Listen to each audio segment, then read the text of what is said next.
আসসালামু আলাইকুম বন্ধুগণ, এখানে একটি ভিডিও আপনারা দেখতে পাচ্ছেন।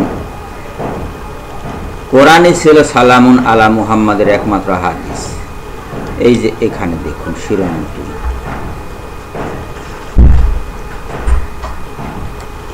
প্রচলিত হাদিসের মালিককে আপলোড করেছে তৌহিদ এন্ড ইসলাম এই যে ভদ্রলোক নিজেকে জবরদস্ত এক কুতুব বলে মনে করেন, তিনি লিখছেন কোরআনে ছিল সালামুন আলা মুহাম্মাদের একমাত্র হাদিস। হাদিস মানে কি? হাদিস মানে বাণী, প্রধানত বাণী অথবা আদেশ নিষেধ অথবা নিদর্শন নজির ইত্যাদি, এগুলো হলো হাদিস। তো কোরআনে কি মুহাম্মদ সাল্লাল্লাহু আলাইহি সাল্লামের কোনো বাণী আছে?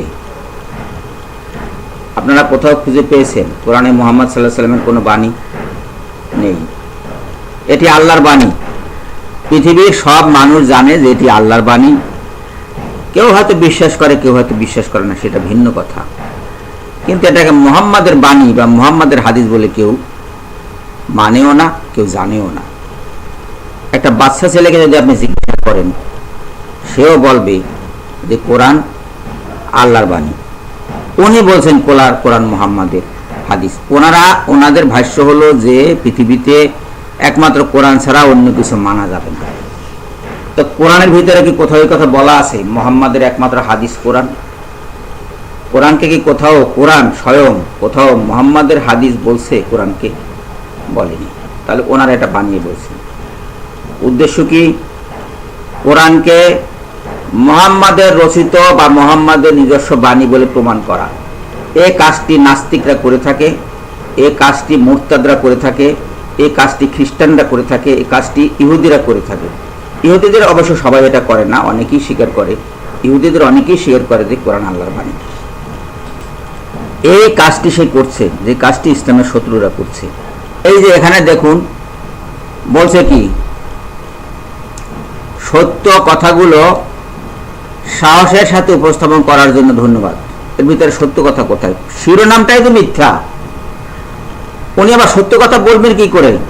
কোরআন বোঝেননি, হাদিস বোঝেননি। হাদিস কি সেটা জানেন না উনি। প্রচলিত হাদিসের মালিককে? প্রচলিত হাদিস তো বলাই হচ্ছে যে এটা মুহাম্মদ সাল্লাল্লাহু আলাইহি ওয়াসাল্লামের বাণী এবং প্রতিটা বাণীর সাথে মুহাম্মদ সাল্লাল্লাহু আলাইহি ওয়াসাল্লামের নাম যুক্ত, সাক্ষ্য সহকারে। ওনারা মানবেন না, ওনারা বলবেন এগুলো কাদের না, এগুলো পরবর্তীকালে সৃষ্টি করা। কে সৃষ্টি করছে? তার নাম কি বলতে পারে কেউ? বলে বুখারী সৃষ্টি করেছে। বুখারী এতগুলো হাদিস পাইলো কোথায়? সৃষ্টি করলে কিভাবে? বুখারী সৃষ্টি করেছে, মুসলিম সৃষ্টি করেছে। বুখারী যদি সৃষ্টি করে তাহলে মুসলিমের সাথে মিলে কেন? তিরমিজির সাথে মিলে কেন? সব হাদিস গ্রন্থের সাথে সব হাদিস গ্রন্থের মিল কেন? এবং কোরআনের কোন আয়াতের সাথে এইসব হাদিস গ্রন্থের অমিল নাই কেন? কোথাও তো অমিল নাই। আপনি তো কোথাও একটা অমিল খুঁজে পাবেন না। যদি অমিল খুঁজে পেতেন তাহলে সেই হাদিসটির সাথে সাথে ওই গ্রন্থ থেকে বাতিল হয়ে যেত। এইসব উল্টাপাল্টা কথা কেন এরা বলছে আমি তো এটা বুঝতে পারছি না। হাদিস হযরত মুহাম্মদ সাল্লাল্লাহু আলাইহি ওয়াসাল্লামের বাণী, ওনারা মানবেন না। অথচ আল কোরআন সুস্পষ্ট করে বলেছে যে আল্লাহকে মান্য করো এবং আল্লাহ রসুলকে মান্য করো। ওনারা মানবেন না। আল কোরআন ওনারা বাস্তবায়িত করবেন। কিভাবে বাস্তবায়িত করবেন তা আমি জানি না। ওনারা আল কোরআন বাস্তবায়িত করতে পারবেন না। তার কারণ ওনারা কোরআন বুঝেননি। কোরআনের একটি আয়াতও ওনাদের মাথায় ঢোকেনি। যদি ওনাদের মাথায় ঢুকতো কোরআনের আয়াত, তাহলে এই কথা বলতো না যে কোরআনই ছিল সালামুন আলা মুহাম্মাদের একমাত্র হাদিস। কোরআন মুহাম্মদ সাল্লাল্লাহু আলাইহি ওয়াসাল্লামের হাদিস নয়। কোরআন মুহাম্মদ সাল্লাল্লাহু আলাইহি ওয়াসাল্লামের বাণী নয়। আপনারা এন্টায়ার কোরআন থেকে শুরু থেকে শেষ পর্যন্ত, সূরা ফাতিহা থেকে শুরু করে সূরা নাস পর্যন্ত আপনি কোথাও মুহাম্মদ সাল্লাল্লাহু আলাইহি ওয়াসাল্লামের একটি বাণী আল কোরআনে খুঁজে পাবেন না। তাহলে কি করে এটা মুহাম্মদ সাল্লাল্লাহু আলাইহি ওয়াসাল্লামের হাদিস হলো? এই পাপ আল্লাহ ক্ষমা করবেন কি করবেন না সেটি আল্লাহর ব্যাপার, আমি জানি না। কিন্তু উনি যেটা এখন করছেন এটা মহাপাপ এবং ওনাকে যারা অনুসরণ করছেন তারা মহাপাপী। আমি আর কথা বাড়াবো না।